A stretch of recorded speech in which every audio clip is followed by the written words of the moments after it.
Hello, you gorgeous things, and welcome to my super advanced lesson on flirting. So if you're out of the loop, if you are uninformed on what I'm talking about right now, recently I have been making a series of videos where I take common everyday topics, the kind of first ones that you learn in English, and I take them to an extremely advanced level. I'm talking C1-C2. Whilst I'm not recommending that you force yourself to speak on these everyday topics at this level, it's a really fun and interesting way to learn advanced grammar and advanced vocabulary. Today is part of a two-part series. In this lesson, I am going to show you how you can ask someone out, how you can flirt with someone at a C1 to C2 advanced level. And next week, in the next video, I'm going to show you how you can break up with someone at a C1, C2 advanced level. It's going to be hilarious. We're going to be focusing on British English slang, and we'll also touch on some pronunciation as well. In the next lesson about breaking up, we'll focus more on general vocabulary and grammar. Now, before I begin, as always, I have made a beautiful PDF to go with this video. It covers everything we talk about in this lesson. Plus, I've also included some more realistic ways to flirt with people and ask them out on a date. It could be really useful for you if you're learning English for that reason. I know lots of people are, because they want to meet an English-speaking partner. On top of that, if you really want to master the B1 or B2 or C1 level of English, I have created an ebook and you can download it for free. It's my B1, B2 and C1 ebook. It contains everything that you need to learn to achieve the B1, B2 and C1 levels of English. If you would like to download that, all you have to do is click on the link in the description box, enter your name and your email address. You sign up to my mailing list and the PDF will arrive directly in your inbox.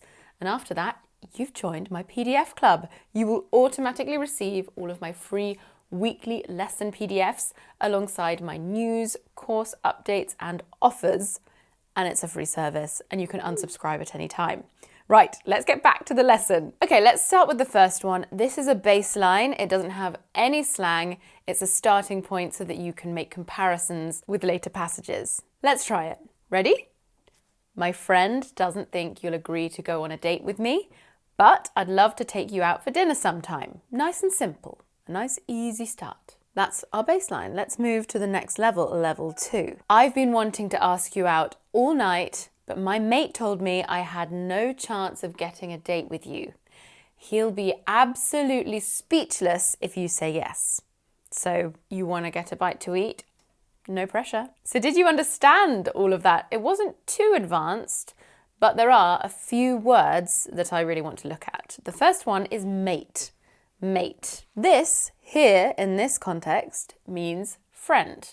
And it's really common in British English, but it's even more common in Australian English. For example, my mates encouraged me to ask you out. The second word is the informal contraction wanna, which is short for want to.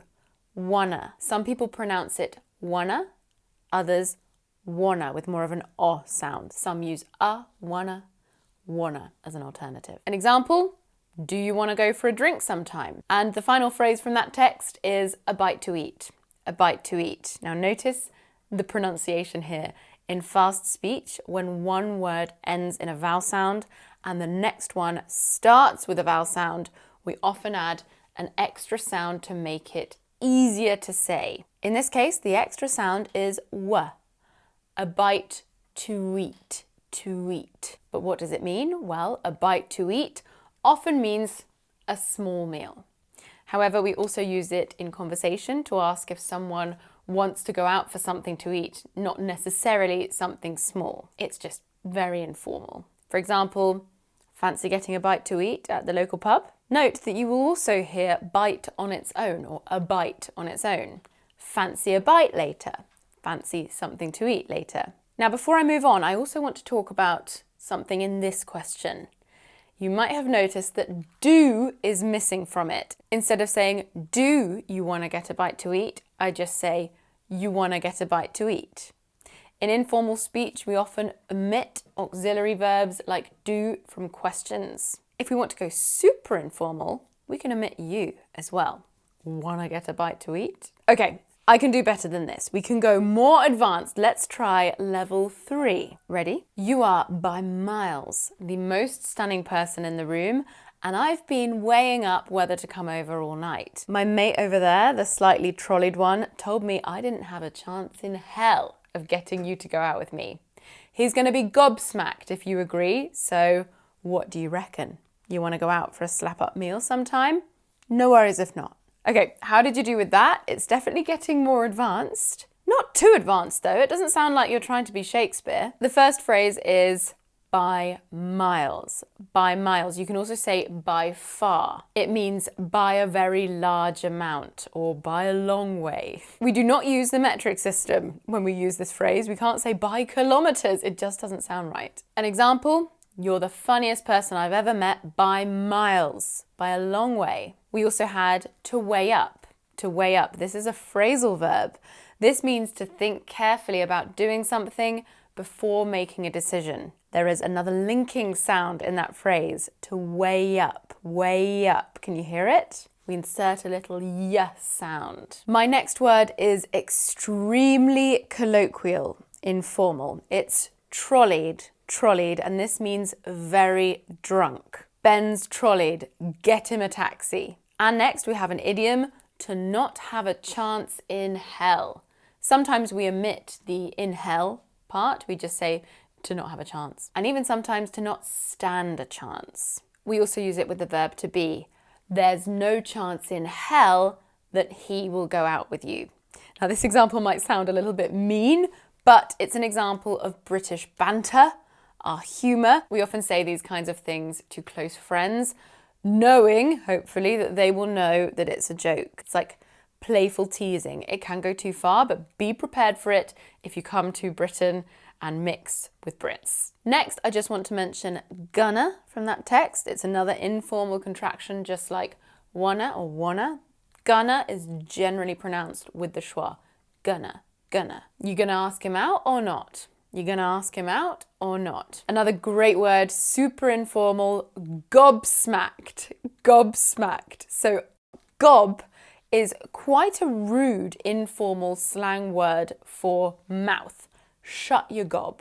If you are gobsmacked, you are so surprised that you can't speak. You smack your mouth. I'm gobsmacked. I'm absolutely gobsmacked. It's very informal. I was gobsmacked when he turned up to our date wearing a tuxedo. Black tie. The final word that I want to point out from that text is an adjective, slap up. Slap up, which often comes before the word meal. This means a very large and delicious meal. But I will tell you a secret. I didn't understand the meaning of this for a very long time. I thought a meal that was a slap up meal was something that was just slapped up in the kitchen, something that was made in a really careless way. So honestly, if someone had invited me for a slap up meal, I'd have said, well, maybe you could put in a little bit more effort. An example, I'd love to take you out for a slap-up meal sometime. A really large and delicious and luxurious meal. That was good, but I think we can make it even more advanced. Here is number 4, level 4, the final level. Ready? My mate, the tipsy one by the bar, is absolutely sick of me banging on about how stunning you look and told me to shut my cake hole and do something about it. Anyway, I decided nothing ventured, nothing gained, so I'm here to ask you out for dinner. He'll be floored if you say yes. Maybe literally, he's more than tipsy, to be honest. And I'll be well chuffed to get a date with the fittest person in London. No stress if you don't fancy it though. Okay, how was that one? Would you say yes to me? It was packed full of slang, so let me break some of it down for you. We have to be sick of something. If you are sick of something, you are bored of something because it's annoying, it's repetitive. You will also hear people say, I'm sick of it, I'm sick of this, I'm bored of this. An example, I'm sick of you talking about Dylan. Either ask him out or stop. We also have to bang on about something, to bang on about. This means to talk for a long time about something in a way that is annoying. Ruth's been banging on about her date for hours. Did you notice that when I'm trying to be extra informal, instead of saying banging with the sound at the end, I said banging, banging. And sometimes we do this for emphasis. It also sometimes happens when we talk quickly. I've been singing for hours, should be singing. The next word is possibly the funniest one on my list. Cake hole, which is British slang for mouth. Isn't that wonderful? It's literally the hole that you put cake into. So we've had gob and cake hole. This is an incredibly rude lesson. It's not a polite word, but you will often hear it in the phrase, shut your cake hole, shut your mouth. In American English, they often say pie hole, which maybe means that Americans prefer pie over cake. Now I want to talk about the idiom nothing ventured, nothing gained. This is a proverb, meaning that you have to take risks to achieve something or to get something good. If you don't take any risks, you won't get the reward. An example, just ask Ravi on a date. Nothing ventured, nothing gained. Next, let's look at the verb to floor, which means to confuse or to surprise someone so much that they don't know what to say. Very slang here. You saw this phrase in the passive voice, he'll be floored, but you can also use it in the active voice. Amelia floored me when she asked me if I wanted to dance. I didn't think she knew who I was. After that, you heard the most marvelous slang adjective, chuffed. Chuffed, which means very happy or proud, or sometimes even satisfied in a really positive way. I was really chuffed. Surprised and happy. I was really chuffed when Tom gave me his phone number. Or I was so chuffed with my exam result. We sometimes say well chuffed or chuffed to bits for emphasis. Using well instead of very or incredibly is uber slang. It's not traditionally grammatically correct, but it's a common feature in many dialects. You look well nice today. That food is well good. Unless you're trying to integrate into a specific community that uses it, I wouldn't say it's something that you should really say, but it's really important to understand it. And the final word that I want to talk about is fit.